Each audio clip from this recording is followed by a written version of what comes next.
return to duty. But that doesn't mean they wouldn't have a residual challenge. And we're tracking that at point of injury to ensure that that is noted, even though they're returned to duty. But what I'd like is your commitment that you will support the Major Richard Starr. As I have said in the past to other organizations, we support the Richard Starr Act. Thank you. On the issue of cost, Mr. Hurst, does that $25 billion estimate include all of the costs in terms of damage to our bases, the need to replace planes and munitions, and the costs of injuries to our servicemen and women? Senator, so for the MilCon facilities replacement cost, that's probably the hardest thing to estimate right now because we don't know what our future posture is going to be or the future construction of those bases. Well, you owe it to us. You're here to ask for appropriations. Of course. And I would like a more accurate estimate of what has been done that will require replacement and renovation, as well as the other costs. And I think $25 billion is probably less than half, maybe less than a quarter of the total cost of war, which is the reason why the supplemental request is much higher. So I think you owe it to the American people to give us the straight talk about what the costs have been. Mr. Secretary, I know you have characterized this war as an astonishing military success, to use your words yesterday. But the American people aren't buying it. And I know you feel the American people are seeing through the abstruse stuff that is thrown at them, but one point is irrefutable, which is America never succeeds in war unless the American people are behind it. And if what you're seeing as success now is winning, I would hate to see what losing looks like, because none of the shifting and contradictory objectives of the war so far have been achieved. Likewise, let me ask you, yesterday, the president said that Ukraine has been, quote, militarily defeated. I assume you don't agree with that assessment.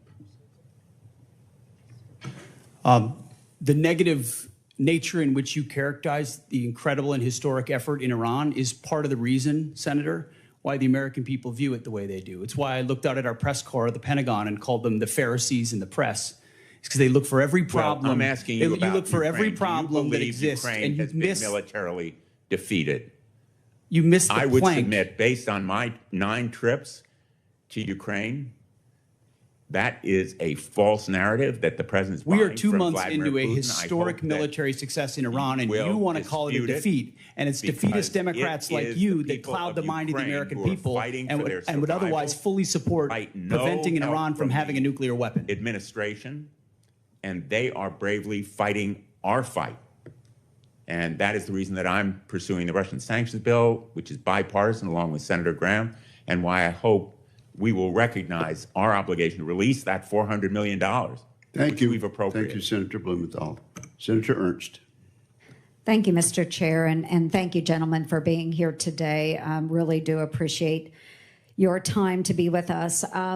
Before I begin some of my questions, I do want to start with something personal, and both to you, Secretary Hegseth, and to the chairman. I want to thank you both for the time that you take to recognize our fallen and those that have given, of course, during this administration, given their all. You have traveled to Dover and have been there to greet those families and to welcome home the fallen. I've been there with you, and Iowa has been hit in particular very hard. We lost 2 of our Iowa National Guardsmen from the 2nd Brigade Combat Team, 34th Infantry Division. Secretary Hegseth, you know full well the 34th.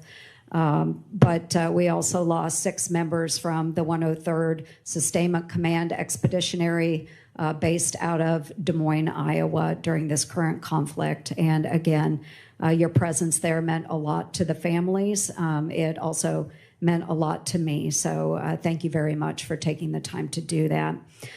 Secretary Hegseth, you and I have had many discussions over the course of many months now regarding general officer positions. And, you know, I believe that we were operating in good faith as we talked through a couple of those in particular, two Iowans, General Mingus and General Randy George. I was disappointed to see that their retirements were hastened over what I believed had been set out by you and the administration. So I just want to take the time to list out some of General Randy George's accomplishments as Army Chief of Staff. He pulled the Army out of its worst recruiting crisis since the Vietnam era, exceeding fiscal year 2024 recruiting goals and welcoming more than 61,000 new soldiers. Recruitment numbers that both you and the president talk a lot about, and rightfully so. He cut 5% of general officer positions, 12 positions that were deemed as non-essential in the Army, and he reduced the Army headquarters by 1,000 personnel.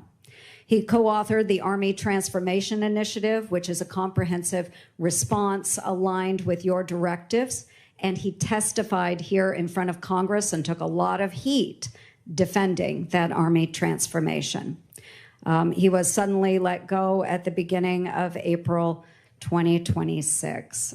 General George's merits, which I firmly believe in, he enlisted at the age of 17. He is a West Point graduate. He had 4 combat deployments. He served in Desert Storm, Iraq, and Afghanistan. He had 38 years of honorable service. He achieved the greatest Army recruitment and modernization effort in a generation. So I want to thank him for his service. And I would like to enter into the record, Mr. Chair, the speeches that I did honoring General Randy A. George on his retirement and General James J. Mingus on his retirement as well. Without objection, they'll be admitted. Thank you very much. I'd like to talk a little bit about the audit, Mr. Secretary. I saw the video that you posted this week calling on the department to pass a clean audit, and thank you for doing that. It's something that we talked about during your confirmation hearing. Fiscal responsibility at the department has been a priority of mine for a very long time, and I think it's time that we build on that momentum. It's extremely important. And that's why I'm pushing for my Receipts Act in this year's NDAA. It's focused on improving financial traceability and accountability across the department.